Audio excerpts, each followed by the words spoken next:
नमस्कार, मैं हूं आपके साथ मयंक। देखिए, इस वक्त की बड़ी खबर आ रही है ईरान से, मिडिल ईस्ट से, सोर्सेस से ये खबरें हैं। अमेरिकी फोर्सेस का बड़ा मूवमेंट शुरू हो गया है ईरान के आसपास, और जो खुफिया सूत्रों से खबरें आ रही है कि ईरान के आसपास डेल्टा फोर्स पहुंचना शुरू हो गई है। जी हाँ, ये वही डेल्टा फोर्स है जिसने वेनेजुएला में मादुरो को हटाने के लिए एक्शन किया था। अब बताया जा रहा है कि डेल्टा फोर्स के जो सोल्जर्स हैं अमेरिका के, वो ईरान के आसपास पहुंचने शुरू हो गए हैं। और बताया जा रहा है कि 3 बेसेस ऐसे हैं जो अमेरिकन बेसेस हैं मिडिल ईस्ट में ईरान के आसपास। इस पे ये सैनिक मूवमेंट देखा जा रहा है। देखिए, स्पेसिफिकली इंफॉर्मेशन है इन बेसेस के बारे में। एयरबिल एयरबेस ये इराक में है। अमेरिकी सेना द्वारा हवाई अभियानों के लिए इसका उपयोग किया जाता है, विशेष तौर पर उत्तरी इराक और सीरिया में।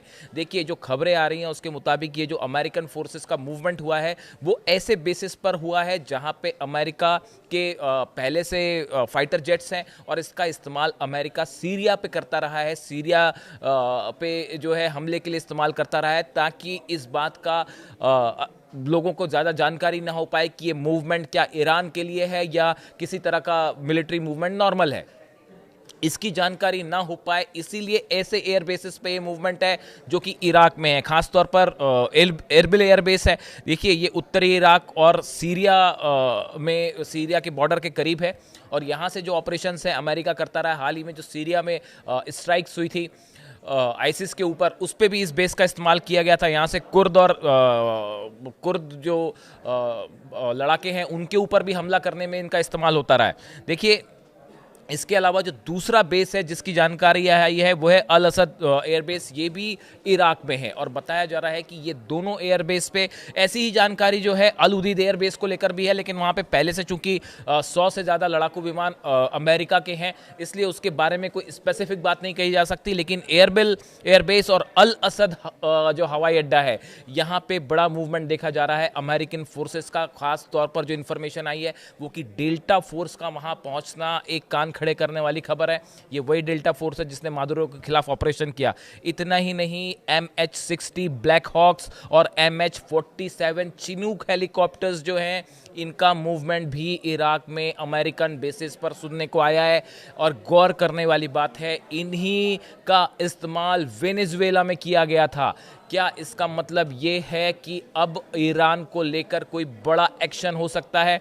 देखिए, मैंने आपको अपने पिछले वीडियो में भी बताया था, अभी 2-3 वीडियो पहले ही आपको बताया था कि रशियन के जो सैटेलाइट्स हैं और चाइना के सैटेलाइट्स हैं वो हर उस एयरबेस को फॉलो कर रहे हैं जहां पे अमेरिकन फाइटर जेट्स हैं या अमेरिकन सोल्जर्स हैं, और वहां पे किसी भी तरह की जो मूवमेंट है उसकी जानकारी जो है वो सामने आ रही है और उस पर नज़र रख रहे हैं। अब खबरें ये हैं कि इराक के एयर बेसिस पर बड़ा मूवमेंट है जिसका इस्तेमाल ईरान पर हमले के लिए भी हो सकता है, ऐसा बड़े सारे सुरक्षा एक्सपर्ट मानते हैं। अब देखिए, आप इसके साथ 3 खबरों को जोड़कर देखिए। पहली खबर, हाल ही में ईरान ने जो 2 बैलिस्टिक मिसाइल अपने टेस्ट किए वो इराक की सीमा पर किए। अब बड़ा सवाल ये है कि इराक की क्या ये सिर्फ कोइंसिडेंस था? ये बिल्कुल संयोग नहीं है, कोइंसिडेंस नहीं है। ईरान के पास ऑलरेडी ये सूचनाएं पहुंचना शुरू हो गई है कि अमेरिकी फोर्सेस का मूवमेंट हो रहा है आसपास के एयर बेसिस में जो कि मिडिल ईस्ट में है। इस लिहाज से ईरान ने अपनी तैयारी शुरू कर दी। यही वजह थी, बताया जा रहा है कि ईरान ने अपनी जो 2 बैलिस्टिक मिसाइल टेस्ट की अब से 3 दिन पहले, वो इराक की सीमा पे की गई। ये एक संदेश देने की कोशिश थी अमेरिका को, और ईरान की तरफ से बड़े कमांडर्स ने ये बयान दिए कि अगर किसी भी तरह का मिसाइल अटैक होता है या किसी तरह का हमला करने की कोशिश की जाती है तो ईरान अपनी मिसाइल से जवाब देगा, और यही वजह थी ईरान ने इराक के बॉर्डर पे अपना मिसाइल टेस्ट किया। दूसरी बड़ी बात देखिए, ईरान की जो सेना के प्रमुख है मेजर जनरल हातमी, उनकी तरफ से ये बयान आया है कि इस बार ईरान इंतज़ार नहीं करेगा दुश्मन के हमले का, बल्कि प्रीएम्प्टिव स्ट्राइक करेगा। यानी अगर ईरान को ये लगता है कि खतरा है तो वो सामने वाला देश हमला करे, उसके पहले ईरान हमला कर देगा। ये उनकी तरफ से बयान आया है। इस बयान की आप टाइमिंग देखिए।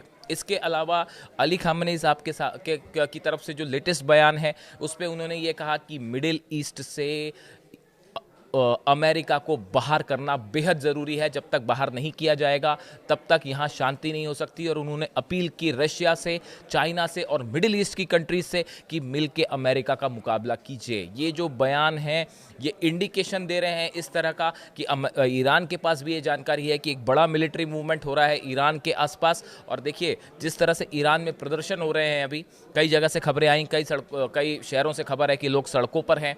और लगातार ईरान की तरफ से ये कहा गया कि ईरान में ये हिंसा फैलाने का काम, असंतोष फैलाने का काम इजराइल की तरफ से, अमेरिका की तरफ से हो रहा है और बड़ी फंडिंग हो रही है।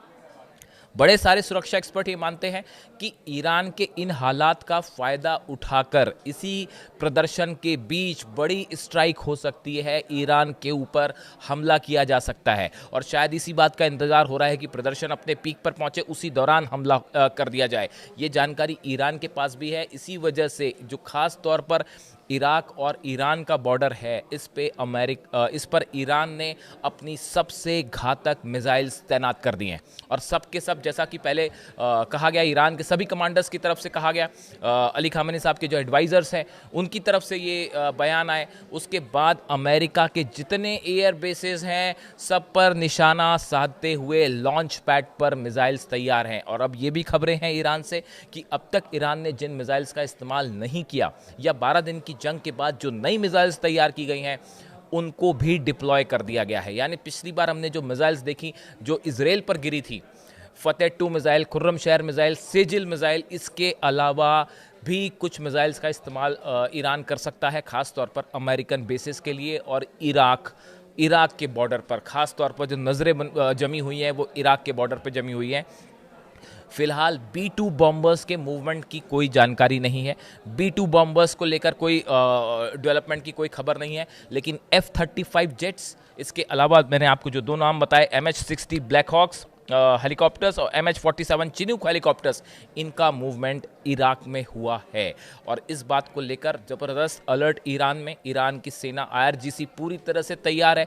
बॉर्डर्स पर देखिए कुछ दिनों पहले इस तरह की खबर थी कि रूस की तरफ से ये इंडिकेशन आया ईरान के लिए कि आप फॉरेन डिफेंस सिस्टम अपना तैनात कर दीजिए। जिस तरह से खबरें हैं कि S-400 ईरान को दिया जा चुका है, जिसकी कोई घोषणा नहीं हुई है, ऐलान नहीं हुआ है, लेकिन वो भी तैनात कर दिया गया है। अभी करीब 7-8 दिन पहले ईरान ने बड़ा मिसाइल मूवमेंट किया और अपनी काफ़ी सारी मिसाइल्स का टेस्ट हुआ, जिसके बाद इजराइल की तरफ से ये अंदेशा जताया गया था कि कहीं ईरान हमला ना कर दे। बताया जाता है कि ये बड़ा जो मिसाइल मूवमेंट है, डिफेंस मिसाइल मूवमेंट है, वो इस बात को ध्यान में रख के किया गया था कि जल्द ही ईरान पर हमला हो सकता है अमेरिका की तरफ से। ये KGB की तरफ से, रशियन एजेंसीज की तरफ से भी इस तरह का इनपुट था। अब चाइना की तरफ से भी इस तरह के इनपुट आने शुरू हो गए हैं कि जल्दी ईरान पर हमला हो सकता है। और ख़ास तौर पर नज़रें जमी हुई हैं अमेरिकन फोर्सेस के मूवमेंट पे। बताया जा रहा है बड़ा मूवमेंट और अगले 48 घंटे बेहद इम्पॉर्टेंट है। इसमें हमला होता नहीं होता वो तो एक बात है ही, लेकिन ये बात भी तय हो जाएगी कि क्या ये अमेरिकन फोर्सेस का मूवमेंट किसी खास उद्देश्य के लिए है, किस तरह का ऑपरेशन। देखिए जब भी किसी भी मिलिट्री का मूवमेंट होता है तो वो मिलिट्री का मूवमेंट किस तरह का है, क्या अमेरिकन नेवी के जो एयरक्राफ्ट कैरियर्स हैं क्या वो भी मूवमेंट करते हैं ईरान की तरफ, कितनी फोर्स मूवमेंट करती है, कौन से हथियारों का मूवमेंट है, कौन से फाइटर जेट्स हेलीकॉप्टर्स का मूवमेंट है, ये इस बात को बताते हैं कि किस नेचर का ऑपरेशन हो सकता है। इसीलिए इस पूरे हालात पर जो है वो सैटेलाइट्स नज़रें गड़ाए हुए हैं। और जो लेटेस्ट इन्फॉर्मेशन जो मैंने आपको बताई कि डेल्टा फोर्स का मूवमेंट एक बड़ी खबर है। डेल्टा फोर्स हमेशा अमेरिका की तरफ से बड़े ऑपरेशंस को अंजाम देती रही है और ईरान की सारी मिसाइल्स लोड मोड में है, तैयार मोड में है। यानी अगले 48 घंटे कोई बड़ा डेवलपमेंट हो सकता है ईरान पर। इस पर हमारी नज़र बनी रहेगी, जो भी अपडेट आता है आप तक पहुँचाएंगे। Thank you so much.